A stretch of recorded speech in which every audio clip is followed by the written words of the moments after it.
Kaya mga kaibigan ng Barca, welcome sa bagong 11. potensyal. Kung saan tayo, Ilalagay natin ang uniforme sa trabaho. Susubukan nating maging si Hansi Flick. Susubukan nating, gaya ng sabi ko, alamin kung ano ang magiging panimulang 11 ng Football Club Barcelona.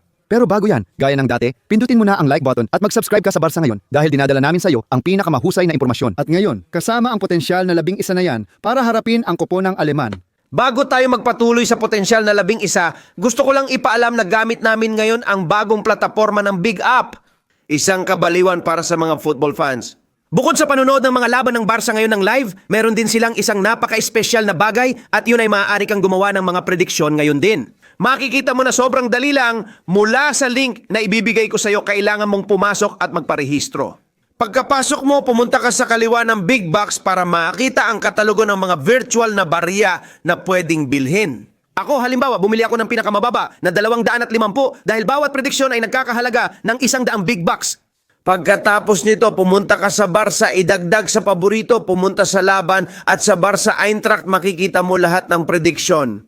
Ako, halimbawa, para sa laban na ito, nilagay ko na makaka-score si Rafinha at na hindi makaka-score ng kahit isang goal ang Eintracht. Alam namin na maraming sumusuporta sa amin sa bawat laban, kaya ito ang pinakamagandang paraan ng suporta. Magparehistro, magpadala at gawin agad ang prediksyon para sa laban.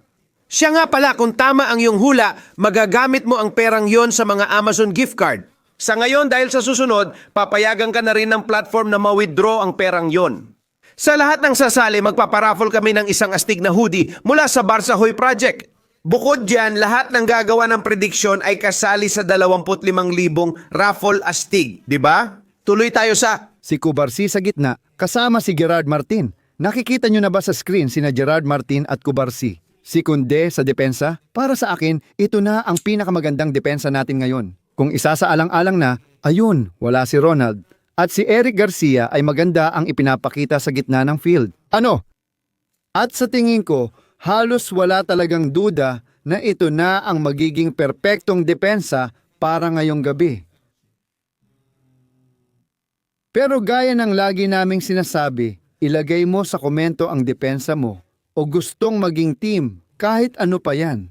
Sabihin mo lang, lagi naming binabasa yon ha? Sige, midfield si Pedri. Siyempre, tagapamahala ng laro kasama si Eric Garcia na napakahalaga para akin na nandyan siya sa posisyong ito.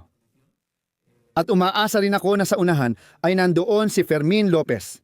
Ibig sabihin, si Ginoong Fermin Lopez, na galing din sa isang kamanghamanghang antas. Na-injure siya, alam ba ni Flick? Ibig sabihin, ang isang champion ay hindi napapanalunan ng 11 lang na manlalaro, kundi ng mahigit 20 na manlalaro. Ibig sabihin, kailangan mong magkaroon. Lahat sila ay sobrang galing. Nakatuon ang isip. At sa ngayon, tinitingnan ko ang depensang ito at sa tingin ko sa mga huling laro, nitong nakaraang buwan, ito ang depensang pinaka-nakatulong sa atin. Ibig sabihin, ito ang depensang pinaka-nagpapasiguro sa akin. At sabihin na tagumpay, hindi tagumpay, kundi na maging maayos ang lahat, naligtas ang lahat, na magbigay sa iyo ng mahalagang seguridad. At sa ngayon, ito ang nararamdaman ko. Sinasabi ko rin, hindi ko isinasantabi na, Si Christensen mismo. pwede rin siyang isama sa depensa bilang opsyon o alternatibo. Naglaro rin ng ilang minuto si Christensen sa huling laban at maganda ang ipinakita niya. Pero sa tingin ko, kung maayos ang lahat gaya ng inaasahan, yung tambalan ng sentral na sina Cubar at Gerard Martin ang dapat manatiling matatag. Ganoon din ang ginagawa niya sa buong field kasama sina Pedri Fermin at Eric Garcia Ojito, na may ilang posibleng pagbabago, pati na rin ang posibleng pagpasok ni Marc Casado, halimbawa, Nina Frankie at De Jong. Sa madaling salita, mga manlalaro sila na pwedeng pumasok ng walang problema at walang magiging issue kung nandyan din sila sa loob ng laro. Mar Bernal. Isa pang opsyon din, o kung hindi, mga opsyon din para sa ikalawang kalahati, na si Bernal mismo. Alam nyo namang naglalaro na siya kamakailan at nakakakuha ng minuto na ikinatuwa ko. At si Flick mismo ay pwedeng gumamit sa kahit sino sa kanila. Pero mister, mas gusto ko talaga na kasama sina Pedri, Fermin at Eric Garcia sa gitna ng field. Muli! Maaaring si Flick mismo ang magpasok kay Lamine Yamal sa attacking midfielder, ibig sabihin sa posisyon na kinalalagyan ngayon ni Fermin. Sa tingin ko, hindi mangyayari iyon sa laban na ito. Sa tingin ko, hindi mangyayari iyon. Kasi kung ilalagay si Lamine dito, aalisin natin si Fermin Lopez at ibabalik si Ronnie. Si Balchi, maganda ang ginawa niya. Maganda ang ipinakita niya laban sa Betis. Pero kahit ganon, nahihirapan pa rin akong makita siyang maging first 11 ulit. Mahihirapan akong maniwala na ganoon ang mangyayari. Pero sige, hindi ko isinasantabi ang kahit ano. Tulad ng sinabi namin, pumupusta kami kay Lamine Yamal na para sa akin ay siya pa rin. Kasama sina Pedri at Rafinha. Masasabi ko na si Kubar, bawat linya, isa sa pinakamahalagang manlalaro dito. Barca. Siyempre, kasama rin si Jan Garcia na gumagawa ng mga kamanghamanghang laro.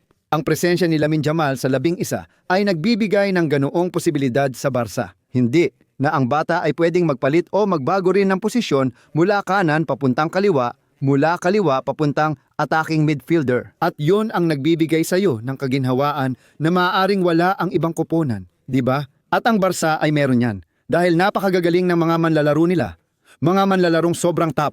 Saan mo man sila ilagay, nasa tamang antas sila. Siyempre, si Lamine Yamal sa kanan. Palagay ko, sang-ayon lahat na babalik si Rafinha sa starting 11. Teka lang, kasi may duda pa dyan ha. Ibig sabihin, hindi pa ito tiyak kasi hindi nga napalaro si Rafinha kahit 1 minuto kontra Betis. Ibig sabihin, may problema pa raw sa huling injury niya, kaya hindi siya nakapaglaro kahit 1 minuto laban sa Betis. Sa huli, napansin at nalaman natin na parang may kaunting, kaunting pagdududa doon sa injury na yon. Sana nasa magandang kondisyon siya, pero sa huli, di na siya pinalaro. Yung katotohanang hindi siya nakapaglaro kahit 1 minuto. Nagbibigay din sa akin ng pag-asa o napapaisip ako kung si Rafinha ba talaga ang magiging 100% na starter. Ibig sabihin, hindi siya naglaro, hindi siya nabigyan ng minuto sa nakaraang laban para ngayon ay mabigyan siya. Kaya posible rin na ganoon din ang mangyari sa akin. Import kanan? Rafinha sa kaliwa, sa simula at sa itaas. Hindi ko ilalagay si Lewandowski. Pipiliin ko si Ferran, na galing din sa paggawa ng mga goal, galing sa isang hat-trick, at nasa napakagandang antas ngayon. Para sa akin, si Ferran Torres ang perpektong komplemento. Mga pare, para sa attacking ito, kasama ako at si Rafinha na kung maglalaro si Lewandowski, hindi rin. Walang magbibigay o magsasabi sa iyo ng problema dahil naniniwala ako na isa rin siyang manlalaro na may mataas na antas. Pero para sa laban na ito, para sa taas na aabutin din niya. Ang Geintracht hindi, na isang koponan na sinabi na natin na sobrang umaatake, kaya sa tingin ko ang pinakamakatuwiran din ay mapakinabangan ito. Si Lewandowski ay mas pang-area na manlalaro habang si Ferran ay mas versatile at nagbibigay din ng advanced na opsyon sa area. Hindi ba? Kaya ayun, ito ang aking 11. Siyempre, i-comment mo kung ano ang paborito mong 11. Babasahin kita tulad dati. Mag-iwan ng malaking like at mag-subscribe sa Barca ngayon. Hamon, 500,000 subscribers sa Barca sa YouTube. Grabe, punta ka na ron, Barca. Barsayin ngayon. Barca, lagi tayong nagkikita para Ang laban ng Barca Eintracht ay magsisimula 7 PM oras ng Espanya. 2 oras bago para sa pregame. Kasama ka. Salamat.